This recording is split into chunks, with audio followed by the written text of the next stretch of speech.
Hello, fellow plant lovers. Welcome back to Hobbies and More. I'm Sudeshna, and today I'm continuing my series on easy care but not so common flowers for your balcony. If you are looking for a low maintenance yet eye catching flowering plant, you will love today's stir Sweet Autumn Clematis. But before I dive into today's topic, let's quickly recap the last episode where I covered the vibrant and tropical lollipop flower. Patistachys lutea is a fantastic plant for balconies with its stunning yellow flower, spikes, and easy care nature. If you haven't seen that episode yet, be sure to check it out after the video and learn all about adding this cheerful plant to your balcony collection. Today, I've explored the sweet autumn clematis, also known as Clematis terniflora. It's a vigorous vine that bursts into bloom in late summer and autumn. Its star-shaped white flowers not only look stunning but fill the air with a delightful fragrance.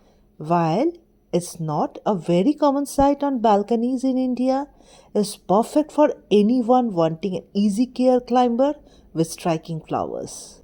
In the second part of our series, I'll walk you through the simple care tips that will help this plant thrive in Indian balconies.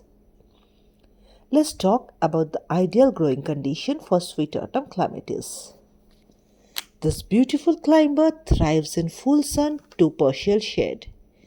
In Indian condition, where the sunlight can be quite intense, it's important to strike a balance. If you live in regions where the sun is harsh, like many parts of India, it's best place to place your clematis in a spot where it gets plenty of morning sun, about 4 to 6 hours. Morning sun is gentle and encourages abundant flowering, while protecting the plant from the heat stress of the midday sun. An east-facing balcony is ideal because it provides bright, indirect light and allows the plant to soak up enough energy for blooming without the intense afternoon sun, which can scorch the leaves. If you are in a particular hot region, like parts of Rajasthan or Gujarat, you may want to provide some afternoon shade either by placing this plant near a wall or using a sheer curtain. This will help prevent sunburn on the delicate leaves and keep the soil from drying out too quickly. While partial shade is okay, if your clematis doesn't get enough sunlight, it may struggle to bloom. You might notice fewer plants' leggy growth and slower development, so be sure to give it enough bright light for those stunning white blooms to flourish. See, in this balcony, this is the eastern side of the balcony and it is the first plant I kept it here. So it is getting exactly morning sun every day. Now about soil type. The sweet autumn clematis prefer moist but well-drained soil. Add compost or organic matter to enrich your soil and make sure it stays slightly acidic to neutral for optimal growth. As I told you earlier, always use vermicompost. Vermicompost makes your soil acidic. Now, as a vigorous climber, it needs strong support like a trellis, fence or arch. It can grow up to 10 to 15 feet in a single season to make sure you give it a plenty of room to spread. In my case, it is going down below the balcony and it will look awesome. Now let's talk about one of the most important aspects of keeping your sweet autumn clematis happy: watering and fertilization. Sweet autumn clematis prefers consistently moist soil, but you need to strike a balance here. Too little water and the plant may dry out, especially in hot Indian summers. Too much water and you risk root rot or fungal issues. The best approach to water deeply but allow the soil to dry slightly between watering. In a warmer months, especially during the growing and blooming season, aim to water your clematis about 2 to 3 times a week, depending on your regional climate. Check the top inch of your soil. If it's still dry, it's time to water. If it's still damp, give it a day or two. Make sure to water at the base of the plant. Avoid overhead watering. This prevents excess moisture on the leaves, which can encourage fungal diseases. Early morning watering is best as it allows the soil to absorb the moisture and the plant to dry off by the evening. During the monsoon season in India, you will need to reduce watering as the rain will often take care of it. But keep an eye on your potting mix, especially if the plant is in the sheltered balcony where it doesn't get direct rainfall. In winter, when the plant is dormant, reduce watering significantly. Water just enough to keep the soil from becoming bone dry. Now, let's talk about fertilizing. Sweet autumn clematis is a hungry grower, and regular feeding will help it produce more lush foliage, abundant blooms. At the start of the growing season in early spring, apply a balanced slow release fertilizer, something like a 19-19-19 mix. This will provide the plant with the nutrients it needs for healthy and new growth. Also, give a fistful of vermicompost almost every week. The key here to feed the plant early just as new shoots starts to emerge to give it a strong foundation for the growing season. Once you start to see buds forming, switch to a phosphorus rich fertilizer such as a 10-30-10 mix. Phosphorus is essential for encouraging more flowers, and your plant will reward you with a cascade of blooms. Feed it once in every 4 to 6 weeks during the flowering season to keep the blooms coming. Just be careful not to overdo it. Too much fertilizer can actually harm the plant and reduce blooming. For those who prefer organic methods, compost and well-rooted manure are excellent choice for your feeding sweet autumn clematis. You can also use liquid seaweed or fish emulsion fertilizer for an extra nutrient boost during the growing season.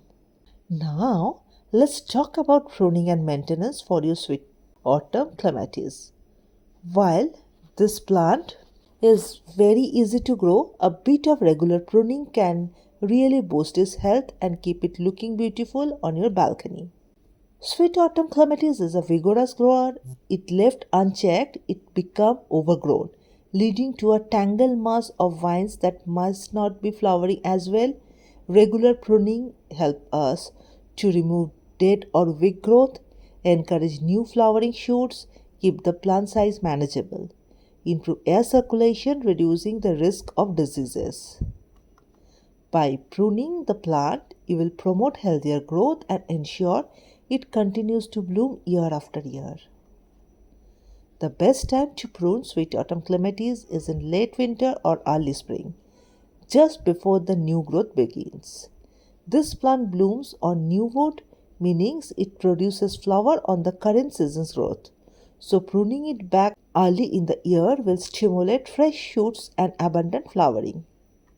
Here is simple step-by-step guide to pruning your sweet autumn clematis. You start by removing dead, damaged or weak stem. Look for any brown brittle stems or growth that seems thin and weak. Cut them back to healthy wood or all the way to the base. Cut back the old growth to encourage new flowering shoots. You will want to prune the old woody growth that might not produce many flowers. Cut it back to just above a pair of healthy buds, about 30 to 60 centimeters from the base. If the plant is taking over your balcony or climbing into the areas where you don't want it, you can prune back the excess growth. This will help keep its shape neat and tidy. Clear away any dead leaves or plant matters from the base to improve air circulation and prevent pest or fungal diseases. Beyond your annual pruning, there is a few simple maintenance tasks that will keep your sweet autumn clematis thriving throughout the year. Number one is tying and training the vines. The sweet autumn clematis is a natural climber, so you will need to glide its growth, use soft lawn ties or twine to gently secure the vines to the trellis, balcony railing or support structure. Be sure not to tie too tightly as it can damage the stem. Training your clematis not only keep it neat but also encourage better airflow between the leaves, reducing the risk of fungal diseases. While it's not strictly necessary, deadheading or removing spent flowers can encourage your clematis to produce even more blooms. Just snip off the faded flowers right above the leaf node, and your plant will direct its energy towards new growth and fresh blooms. Sweet autumn clematis is generally quite resistant to pests, but in India, in humid conditions, you might come across some issues. Keep an eye out for aphids and spider mites, especially during the summer months. Neem oil or insecticidal soap works well as an organic solution in terms of diseases. The most common issue is clematis wilt, where the stems suddenly collapse. Pruning away the affected parts can help prevent spread.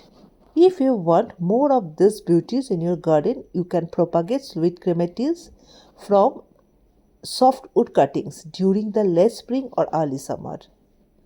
Take a 6-inch cutting from a healthy stem, dip it into the rooting hormone, and plant it in a pot with well draining soil. Keep it moist, and in few weeks you should start seeing roots. Before I wrap up, let's quickly summarize the key points for today's plant, sweet autumn clematis. 1. Light. It requires 4 to 6 hours of morning sun. About soil, moist, well draining soil. Number 3 is watering, regular but avoid overlogging. Fertilizing, use a balanced fertilizer in the spring and phosphorus rich feed during blooming. About pruning, best done in late winter or early spring. Pest, watch for aphids and spider mites in humid conditions. As you can see, sweet autumn clematis is a beautiful and easy care flowering plant that can thrive on your balcony with minimal effort. Remember, this is the second plant in our easy care but not so common flowers for balcony series. If you haven't seen the first one, check it out on my channel. Whether you are a beginner or an experienced gardener, this plant is sure to add elegance to your space. And if you enjoyed this episode, stay tuned for the next part of our series where we'll introduce another unique low maintenance flower for your balcony garden. Till then, bye. Happy gardening.